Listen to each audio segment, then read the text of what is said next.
Hey everyone, thanks for finding us. It is the Friday edition of the Slate, as usual, reserved for baseball talk. Adam Kaufman, Steve Buchanan, Matt LaMarca, all here to guide you through, preview what you need to know, both fantasy and sports betting wise, obviously, for tonight's 13-gamer on the docket, on the diamond. Should be fun. Boys, good to see you on a Friday. I hope that you're just, you've been studying, scouring the DraftKings Sportsbook to ramp up for all that is available to you tonight. I'm actually wondering if I should take the over-under on this 2.5 game total from Marlins and Cubs live. Well, I mean, we got people out there with the ability to live bet. You tell us. No. Well, that was easy. All right, good. Eighth inning, Marlins are up 1-0 in that game, by the way. We'll show you some of the great DK Sportsbook offerings. I want to make sure we have time for a not even remotely timely debate at the end of the show that does actually revolve around baseball, so we'll keep it on topic, but that's later. That's the special little teaser for later on for you to stay with us. But guys, and LaMarca, let's start with you with the 13-gamer. As I mentioned, we were talking all about tonight's slate, DFS and sports betting wise, as mentioned on the Sweat earlier this morning. So I heard from the likes of Matt Meiselman and Gary and Thorne and Eric Halterman and Paul Bruno. It's time to hear from you guys. What are you watching for tonight? Well, I mean, what I'll be watching is the New York Metropolitans. Yes, of course. In game 2 of a massive 5-game series against the Braves. But I think that it's a good slate overall. There's, a lot of strong arms to choose from today on the pitching side. You've got 6 guys at 9,100 or more. And that doesn't even include Robbie Ray, who I think is considered sort of the chalk pitching option on today's DFS slate. So definitely some interesting leverage opportunities that we can talk about at pitcher, because I think Ray is going to check in with at least 50% ownership, and then Dylan Cease isn't going to be too far behind. So if you're doing anything other than pairing those two guys together today, there's a good chance you're going to be pretty unique with your lineup. So to that point, Bukes, Robbie Ray's in a great spot. He's going to beat the chalk, as LaMarca said, but is there actually a better stud option available, or is it your guy Ray? No, I mean, LaMarca pretty much hit on it here. Robbie Ray is going to be the chalk here, followed by Dylan Cease. Both are in really great spots here. Dylan Cease has been nearly untouchable since the end of May. It's been almost stupid what he's been doing when he's taken the mound. After giving up 7 runs to the Red Sox back on, I think it was May 24th, he hasn't allowed more than a run in any start since then. He has a .50 ERA. Since that start. He has just been absolutely insane. And I know when we talk about the Cy Young candidates, it's been Justin Verlander and Shane McClanahan, but Dylan Cease has been making a strong run to also be in that conversation at this point. Like I mentioned, he's allowed a total of 4 earned runs since the end of May. So he has just been unearthly at this point. So, those are definitely your top 2 options for tonight. And even with that run, Cease is only 10,400 tonight. That still feels too cheap to me with the way he's been pitching. So Ray and Cease are definitely going to be the top 2 options tonight. So Bukes, with the White Sox in Texas and Chicago favored by 1.5 on the DraftKings Sportsbook, if ever there was a night to actually take those Sox with a bet, the way they've played throughout the up and down nature of them this year, it actually is, tonight would have to be the night with Cease on the mound, and then every other night just go the other way. Well, not only that, too, this Chicago White Sox lineup is healthy for the first time all season long. Like, they legitimately have their opening day lineup on the field as of at least yesterday, on the field for the first time this season. Luis Robert is healthy. Tim Anderson, Juan Moncada, all these guys are back in the lineup. They're healthy. They're playing. So that's a huge boost to them too as well. So that's also something to take into consideration as well, because this team has just not been healthy since day one. Their manager hasn't been healthy for the past 5 years, but that's neither here nor there. But at least on the field perspective, the Chicago White Sox are in a great spot tonight, going up against Glenn Otto, who's been just horrific on the mound as of late. Gives up a ton of runs, at least 3 runs in 4 of his last 5 starts. They should be able to tee off tonight at the plate, and then they'll get some good pitching from Dylan Cease on top of that. So, LaMarca, if, as you both outlined, if most people or the average person out there is going to pair Robbie Ray and Dylan Cease, and you're looking for an edge, you're looking for differentiation, you're looking for another stud in a great spot, and again, 8K and above, let's say, Is it Eric Lauer? Is it the, suddenly at least quality start wise, reliable Framber Valdez? These are a couple of the guys that came up this morning. How do you feel about them? I do enjoy me some Framber. The one thing I will say is not historically a great strikeout pitcher, but he has been a little bit better in that department of late. So I think he's interesting against Cleveland. Cleveland not very good against left-handed pitching. I'm also interested in Taijuan Walker.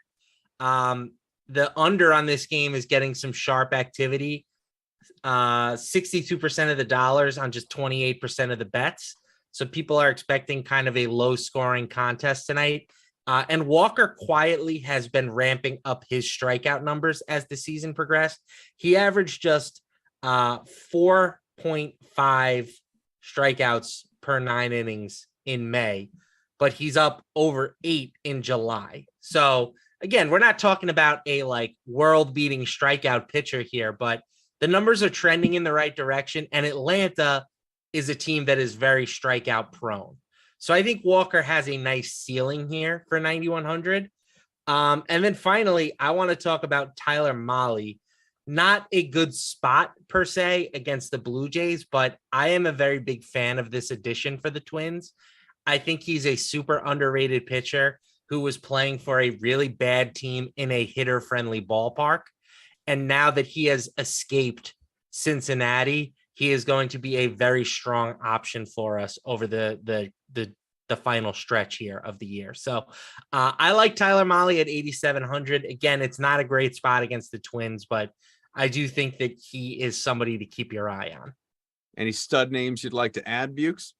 I'll actually talk about somebody I don't want to use tonight, and that's Nasty Nestor going up against the Cardinals. Not a great matchup for him tonight. The Cardinals come into this game, one of the best hitting clubs against left-handed pitching. They're currently hitting 298 on the season. That is the best in the league. They also have one of the highest WOBAs in the league against lefties. So I look at someone like him who's been, pretty consistent all season long. This is someone that Matt liked as a potential Cy Young candidate earlier in the year. He's pitched that good, but there's just been a lot of guys who've been pitching better over that span of time. But with that being said, this is just a tough matchup for him. And he's one of the more expensive pitchers on the board. So when we were talking about if you want to give yourself an edge or be a little bit different, I don't hate using a Cardinal stack tonight against Cortez at home against the Yankees. I think that's going to be a really high scoring game. You got Cortez on one side and then Dakota Hudson on the other side. But the way that this matchup is laid out for Cortez, I just don't like this spot for him. I think he would be one of the guys that maybe surprisingly gets hit hard tonight. So if there's one guy I don't want to use in this range, I think that's your guy. What about sub 8K? Some of the value options, LaMarca, who jumps out? It's not a particularly strong night in this price range. People are going to play Kyle Gibson. He's so hit or miss, but he has a good matchup against Washington, and their lineup is just so depleted at this point. I would probably prefer to go with like a Mitch Keller. He's got decent numbers of late. He's been pitching the ball better. He's coming off of a hard luck showing in his last outing. He held the Phillies to just 1 run, but got no run support from his offense. So I think he's underpriced at 6,500. Baltimore is not the same pushover offense that we've come to expect, but I still think, just looking at his recent numbers, his recent game log, I think Mitch Keller is too cheap at 6,500. Bukes, what do you think? Someone like Jose Barrios? No, thank you. Okay. I'll cheat a little bit here and I'll go to the $8,500 mark and go with Josiah Gray going against the Phillies. Much better on the road than he has been at home. And for whatever reason, the Phillies just have not been able to figure him out in the 2 starts that he's already made against them. He's gone 12 innings, given up 5 runs on 2 hits, 15 strikeouts in those 2 games. I'll take that at 8,500 and most likely very low ownership on him tonight. I can't imagine people are going to be running to use Josiah Gray with some of the names that are on this slate tonight, but all the factors that he has excelled in, against this team specifically on the road. They all check all the boxes that I want here. Some good strikeout upside too as well. So I think this is a pretty good spot for Gray on the road against Philly tonight. And again, in a spot where his ownership is probably going to be next to nothing. So I like Gray a lot as a lower owned option and not overly expensive too when you consider the rest of this slate as well. So 8,500 for Gray, I think, is not only a fair price for him, but I think the matchup works out too, well as well. If you're going to devote, I didn't throw him out there, Kaufman, because I'm not a cheater. I play by the rules. Sure, appreciate that. Under 8K, I stay under 8K, but I really like the Nationals as a bet today. They, not so, like they have a ton of question marks, right? They might not score more than like 3 or 4 runs for the rest of the year, I feel like, but you can get them at plus 160 in what I think is kind of like a coin flip matchup when you look at the pitchers, right? I mean, Josiah Gray, in my eyes, might be better than Kyle Gibson. So yes, you have a worse lineup, but I think that this line is way too far skewed in the Phillies' favor. When they made that trade with the Dodgers, Gray was like the centerpiece, big fish. Yep. Yeah, he was the big fish. Yep. Yeah. To that point, guys, one of the topics, just to stay on the sports betting side here on the DraftKings Sportsbook, one of the things that we were talking about earlier, of course, it's going to be an interesting game tonight. It's always going to be, hopefully it's a playoff preview. The Padres and Dodgers, love to see both those teams meet in October at some point. Question being, and, both the guys that I spoke with earlier on the Sweat were certainly feeling pretty strongly about this. Should the Padres be underdogs tonight? They're plus 1.5, plus 135. Dodgers, and that's with Manaea on the mound. You got Gonsolin on the other side for the Dodgers. Is this shaped the right way, Bukes? No, I think the number is a little bit too long for the Padres in this spot. Tony Gonsolin was the Dodgers' darling really from April to June, but really since it seems like right around the All-Star break, the shiny new toy, even though he's been with the Dodgers for a couple of years now, but the shiny new toy in that rotation was starting to crumble. And that's what we've seen so far this year. Like Gonsolin was like a first 5-inning monster when it came to betting on him because he wasn't giving up anything. That has not been the case so far. And this is going to be a Padres offense that, hate to beat a dead horse, is so much more improved than they were 4 or 5 days ago. So when you kind of put all that together and I look at plus 135 for the Padres, like I would absolutely be interested in that, not just because of the acquisitions that they made, but even if they had not. The struggles that Tony Gonsolin has exhibited over the past month or so have been pretty glaring. So I think this is something that I would absolutely be looking to take. You can even do them on the run line. It's a little bit juicy at minus 1.5, but to get them to be plus 1.5 on the run line tonight against this Dodgers club, I would absolutely be interested in that as well. So I think the Padres are probably one of my favorite underdog bets for tonight, just with the struggles that we've seen from Gonsolin over the past 30 days or so. What do you say, LaMarca? I agree with that to an extent. I do think that Gonsolin became overrated. He has started to regress back to the pitcher that we kind of expected him to be. But he's still far better than what Sean Manaea has been recently. In July, Manaea pitched to a 5.4 ERA. Opposing batters had a 4.03 WOBA against him. He couldn't get anybody out. So he had a 6.31 FIP in July. And now he's facing the Dodgers, who they're not, quite as potent against left-handed pitchers as they are against right-handed pitchers, but they're still pretty darn good. I think my play here would be over 8.5 runs. I think when you've got 2 overvalued starting pitchers on the mound, it's a good formula for taking an over, right? And I do agree that the Dodgers are probably a shade too heavy, but to say that the Padres deserve to be favored on the road against the best team in the National League with a pitcher who has a 6+ FIP over the past month, that to me is going way too far. Do you have a favorite, LaMarca, run line or bet line to money line tonight as you look at these 13 games that are available to you? Yeah, so I do like the Nationals. That's probably my favorite of the picks here. I also like the Pirates. I kind of pointed out Mitch Keller earlier. I think that, he's being undervalued here in this spot against Dean Kramer. Getting the Pirates at plus 130, I think is a pretty strong option as well.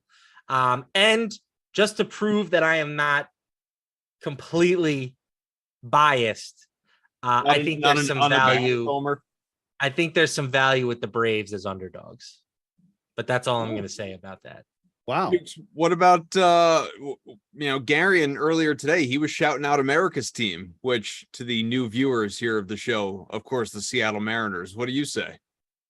Well, yeah, of course. I mean, why would I not be on them? Robbie Ray going against, a franchise that should be disbanded. Like that shouldn't even exist anymore. 7 homers and losing.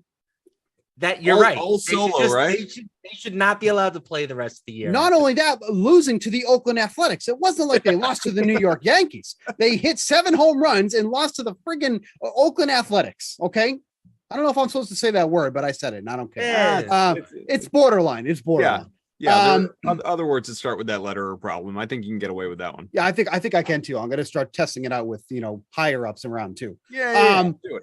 So we got the Mariners going against the Angels tonight. The Angels are literally one of the worst offenses in the league against lefties. Robbie Ray already pitched against them, 7 innings, 1 run allowed in that game. I think they had 10 strikeouts in that one too as well. Patrick Sandoval, good regression candidate too as well. His ERA and his expected ERA are almost a run difference, so you like seeing that there too. And Seattle hits lefties well. There's no rhyme or reason around that one there. So, but you're not going to be taking them at minus 200, right? You're not looking to lay it down on that there, even though that the Mariners should be big favorites against this Angels team right now. So I would just go with the run line here, minus 1.5. You can get that at plus 115. I think that's a fair play. If you want to take it a step further, I would also be looking to back the Mariners through the first 5 innings on the run line too as well. So I think those are 2 ways you can attack that game. But yes, of course, the Mariners against the Angels, I don't think this one's going to be overly close. Being the DFS fan that I am, I like offense, I like scoring, I like points. And so I always like to ask you guys, obviously, about run totals. And just doing a quick scan here, it looks like, most things 8.5. We got a 9.5 with the Red Sox and Royals with the matchup of Winkowski, the rookie, and Zach Greinke, who has been underwhelming this year. Nats and Phillies, we talked about that. That one's at 9 at the moment. If you were to zero in on one LaMarca that you think is most likely to hit the over, which is it?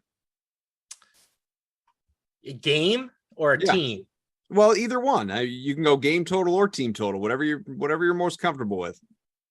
Honestly, I like more unders than I like overs tonight. The team that I am most interested in for DFS, how about I pivot like that? I flip it on you.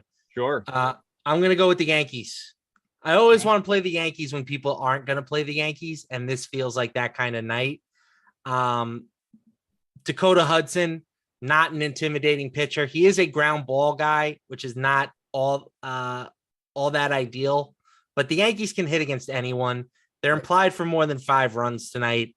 I think they can get 5+ runs on the scoreboard in this spot. What about you, Bukes?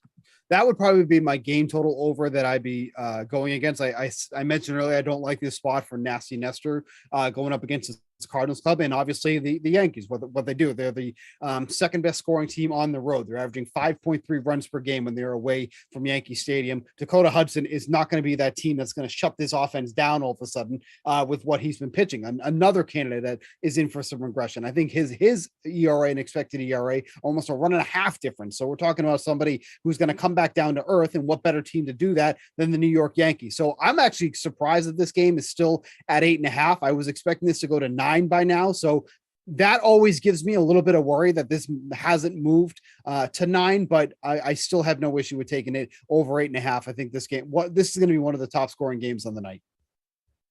Do you have a favorite bet tonight, just across the board? It's gotten a little too juiced up for my liking, but my favorite bet overall was taking the White Sox on the run line through the first 5 innings. This morning, that was at minus 125. It's now minus 140. But now we're talking about, how good Dylan Cease has been. Like I mentioned earlier, since May 24th, he gave up 7 runs to the Red Sox, hasn't allowed more than an earned run in 12 straight starts. So now you're talking about a very healthy White Sox team tonight. That was my favorite bet tonight. If you want to lay the 140, so be it. But obviously, that's not as attractive as it was before against the Rangers. But that was my favorite bet tonight, especially with the White Sox going up against Glen Auto. LaMarca? Yeah, I mean, Bukes, once again, will take the square special, laying the run line with the biggest favorites on the board. I will go with a more, I'm going to call it a sharp approach. I'm taking a sizable underdog in the Washington Nationals. If the Nats win in this spot, we're going to collect a nice little plus 160. The best part about betting underdogs like this means you don't have to be right all that often. If you could post a 40% win rate when you're betting plus 160, you're doing pretty darn good. So I like this spot. I think we're getting good value with the Nationals. If anyone has any thoughts, questions, whatever it may be, throw them in the chat, YouTube, Twitch, Twitter, wherever you're finding us. I do want to circle back to DFS. We can continue to. By the way, obviously, guys. 2 runs in the 2 runs in that game. I don't know if you saw that.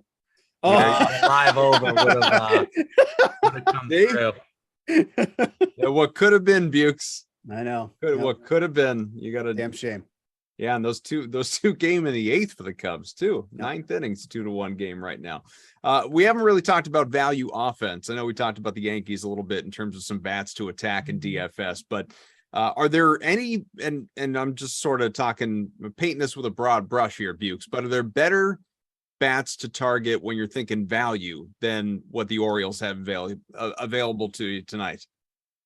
Yeah, I don't hate that actually with the Orioles going against the Pirates. I know that LaMarca was saying that he does like Mitch Keller tonight, but the Orioles really, aside from the top 3 hitters, are just so ridiculously cheap the rest of the way. Like, you're hard pressed to really recognize a lot of players in this one here. But it really kind of depends on which kind of Mitch Keller we're going to be getting tonight. And there's been kind of all over the map with him this season. I know his numbers are slightly worse on the road than they are at home, and they are in Baltimore tonight, which isn't the hitter-friendly ballpark they're all used to because they moved the wall back like 90 feet or whatever it was, 30 feet. So it's not the spacious Camden Yards that we're used to, but yeah. I don't mind just doing like a 4-man stack of this one here, just getting the 1 through 4 hitters, because I believe that's Mullins and then Rutschman, Santander, and Ryan Mountcastle. That's a pretty affordable stack, especially when you consider Mountcastle's at 3,200. LaMarca is I don't know if you have any thoughts on the Orioles, if there's another game that you would like to target, a team. Boy, Mitch Keller is going to mow him down. You want to talk cheap offenses today? We got to talk about the Royals, right? I mean, the Royals, they have 2 catchers. They have MJ Melendez. They have Sal Perez. Those 2 guys are priced at 4,500 and 4,800. And then everybody else on the team is just free. It's, you buy 1 catcher, you get 4 other batters for free, essentially. DraftKings running a promotion, including my man with the greatest name in baseball right now. Sounds like he's working construction in Jersey. Vinny Pasquantino. Hey, Vinny. Vinny's gonna show you where the best sandwich spot in town is. All right. And then he's gonna show up and he's gonna hit one over the fence. Vinny Pasquantino. We're gonna get the job done for you. Okay. Forget about it. He's not wrong. He's really I loved all of that. All of it. Can we cut that out for a shorty for Twitter? Yeah. Just to stay in that game. And this is not even me being a homer. This was Matt Meiselman, who's suddenly a gigantic all things Boston fan, going back to his Celtics pick in January.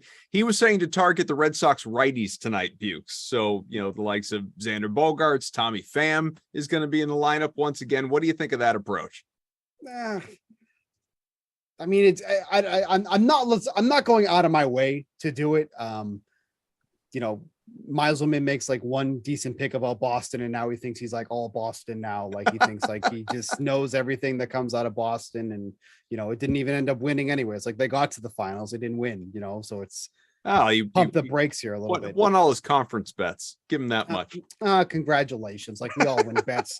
Like, who gives a crap? You know what I mean? But I mean, Greinke is not like when you look at his numbers all overall, it's not like he's been horrible. Like, he's not good. Like, he's not a good fantasy pitcher, but he's not exactly hurting the Royals either. Like, against righties, he's got like a 321 WOBA. He's got a 4.43 FIP, like not anything that's like so obscure that you have to go out of your way to target these guys. So if you want to pay up for Boston, then fine. But, some of these guys just feel a little bit overpriced for an offense that's not exactly humming along right now. And that bullpen is how about these splits right here, Bukes? Go ahead.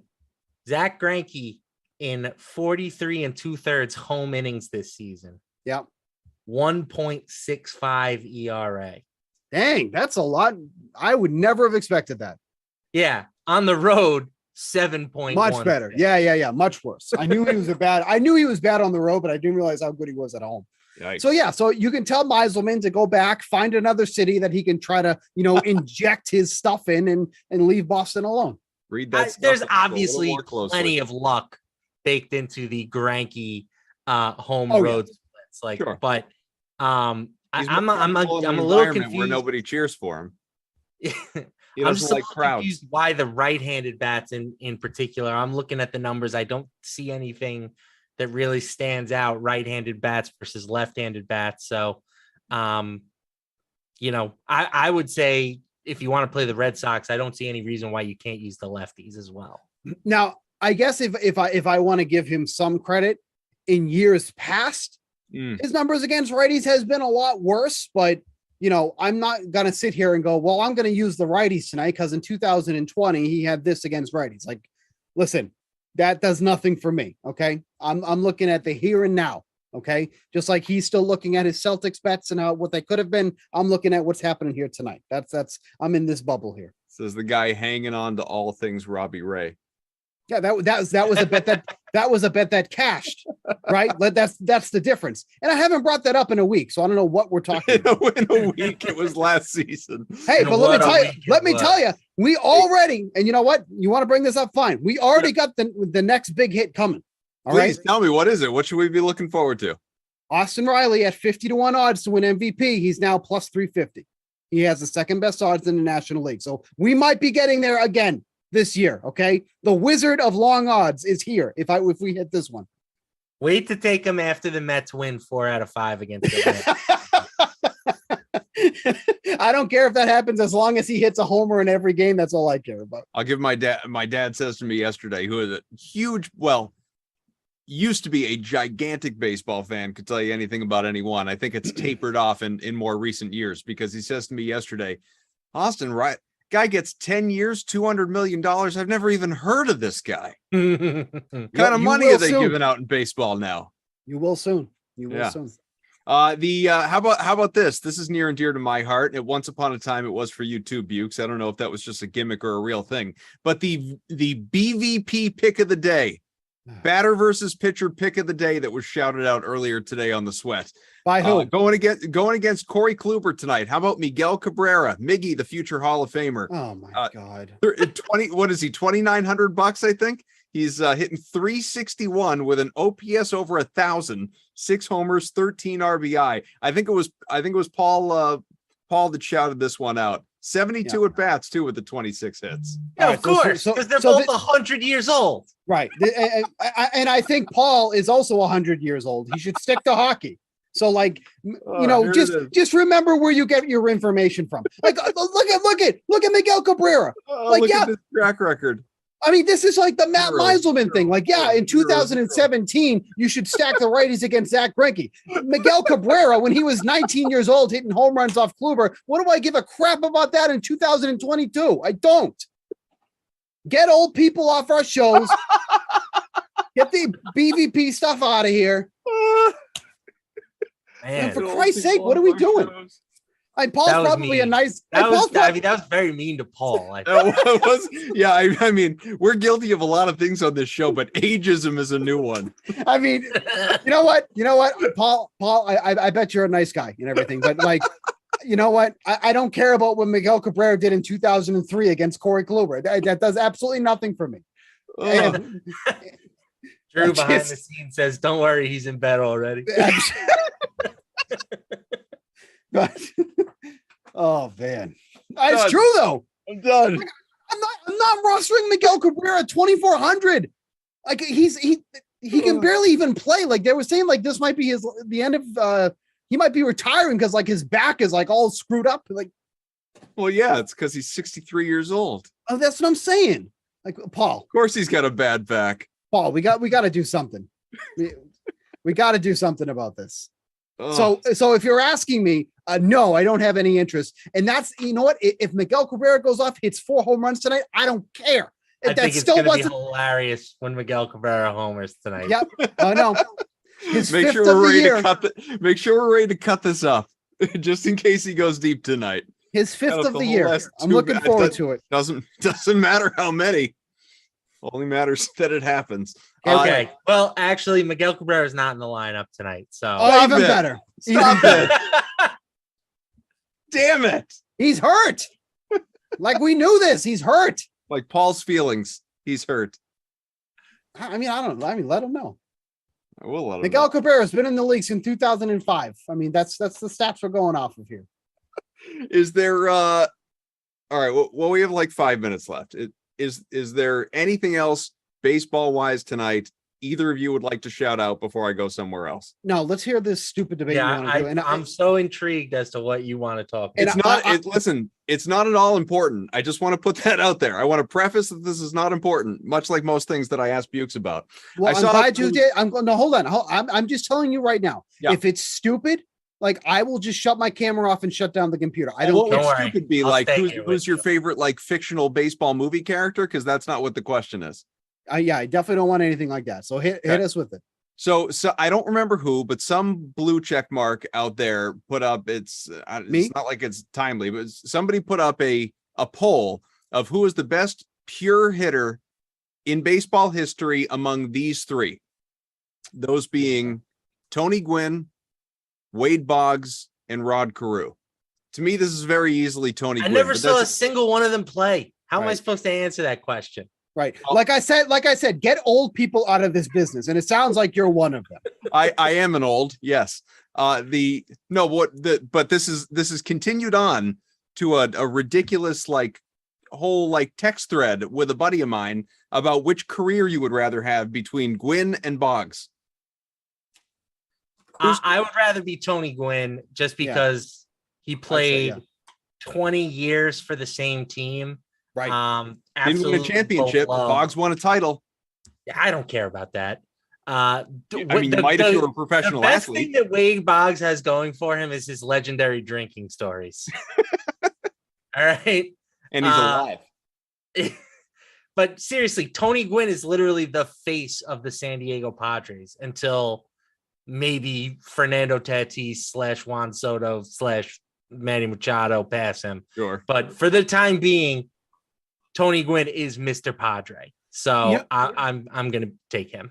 I think Tony Gwynn is also one of the best candidates to show that he started steroids late in his career.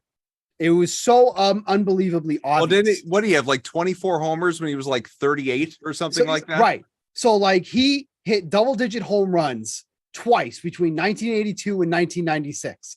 Then all of a sudden in 1997, he hit 17. All of a sudden, 1998, it's 16. 1999, he hits 10. So he literally like tripled his career total in the span of 3 years at the age of like 54 or whatever he was at the time. But he is like the face of somebody who like injected himself late in his career and all of a sudden had that power surge because all those home runs came in 97, 98, 99. You can connect the dots of what was happening in that time. I want to find the I'm trying to find the stupid. There were some ridiculous numbers that like just jaw dropping when it comes to. All right, so Tony Gwynn, for the two people out there that might care about this, Tony Gwynn had a 302 career batting average with 2 strikes, best by any play. Boggs was second at 262. Just to give you an idea of how much more ridiculously talented or successful or whatever a hitter was than Tony Gwynn. I mean, just absolutely nuts. Yeah, so Tony Gwynn's best power numbers came at the age of 37 through 39. We need help. Stop besmirching this man's name, Bukes. No, I'm just saying. I think it's kind of cool. Like, yeah, like go after it. Like, can you imagine the Padres in like 1998 when they're like, holy crap, this guy's 38. All of a sudden he's our best power hitter. What do we do? Like, you got to resign him now, right? Like, good for him. Yeah. Good for him. You know, he's not Paul Bruno saying, you know, this is what Miguel Cabrera did when he was 7 years old against Corey Kluber. I thought this was pretty good too. It's including, I'm reading from this tweet, including postseason play, Tony Gwynn faced 18 Hall of Fame pitchers, a total of 541 plate appearances, essentially a season's worth of plate appearances, exclusively against Hall of Famers, and he slashed 331, 371, 426. It's pretty good. Pretty good. Yeah, because part of the debate, again, this was part of the conversation I was having with a buddy of mine, is how do you define like pure hitter? Because Tony Gwynn versus Wade Boggs, if we're excluding like Ted Williams, somebody like that, Tony Gwynn has better numbers in basically every category across the board, except for maybe 2 or 3. The one that Boggs does have is OBP. So if you are by definition a tougher out, you get on base more frequently, obviously. Does that make you the better pure hitter? I would still lean Tony Gwynn. Yeah, I mean, Boggs was clearly ahead of his time with the walk stuff. Right. Like, again, this all happened pretty much before my lifetime. Yeah. At least before I started following sports. But sure, there was a legit stigma about, walking was for cowards. So like, it would be interesting to see what some of these guys would have done if they were encouraged to walk more. Sure. So Bukes, did you hate that only a little or a lot? No, it was fine. Good. A very rare win for you, but it was fine. Oh, good. I'm gonna look. That's reason enough for me to take it on a Friday. I'm gonna get the heck out of here. Thanks to Eamon. Thanks to Drew. Thanks to Paul. Just thanks to Paul for being you. And I hope Miguel Cabrera has a pinch hit home run tonight. I really do. What a great story that would be. Hey, could I hear more about the Italian bat before we go, LaMarca? Listen, Vinny Pasquantino, okay? You need something, he's your guy. And if he's not your guy, he knows a guy who can get it done for you, okay? He's got all the connects. He works in waste management when he's not playing baseball. Vinny Pasquantino, don't forget the name. Shows up and hits a dinger. All right, LaMarca, Bukes, Kaufman, we'll see you later. Bye. Enjoy the Madden Sims tonight.